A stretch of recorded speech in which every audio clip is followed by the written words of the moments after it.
मैं कटारिया जी का सम्मान करता हूं। हमारे मेवाड़ के नेता हैं, बहुत वरिष्ठ नेता है, वरिष्ठतम नेता है और प्रतिपक्ष के नेता भी हैं। मैं उनको बड़े भाई के समान मानता हूं। गाली देने का कोई प्रश्न ही नहीं है। कटारिया जी आरोप नहीं लगा रहे हैं। कटारिया जी के साथियों ने किसी ने कहा कि आपको वो गाली दे के चले गए, जबकि कटारिया जी को मालूम ही नहीं है कि मैंने उनको गाली दी।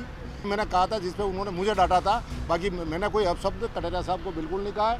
केवल बेबुनियाद बात करके माहौल गर्मा करके मुझे बदनाम करने का प्रयास किया जा रहा है, जो नितांत गलत है। कटारिया जी आरोप नहीं लगा रहे हैं। कटारिया जी के साथियों ने किसी ने कहा कि आपको वो गाली दे के चले गए, जबकि कटारिया जी को मालूम ही नहीं है कि मैंने उनको गाली दी। मैं कटारिया जी का सम्मान करता हूं। हमारे मेवाड़ के नेता हैं, बहुत वरिष्ठ नेता है, वरिष्ठतम नेता है और प्रतिपक्ष के नेता भी हैं। मैं उनको बड़े भाई के समान मानता हूं। गाली देने का कोई प्रश्न ही नहीं है।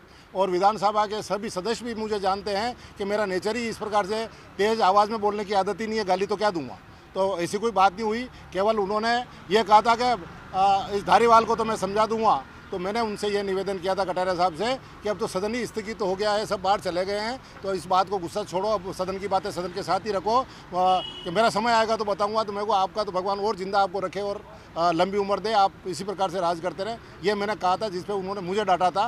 बाकी मैंने कोई अपशब्द कटारिया साहब को बिल्कुल नहीं कहा है। केवल बेबुनियाद बात करके माहौल गर्मा करके मुझे बदनाम करने का प्रयास किया जा रहा है, जो नितांत गलत है।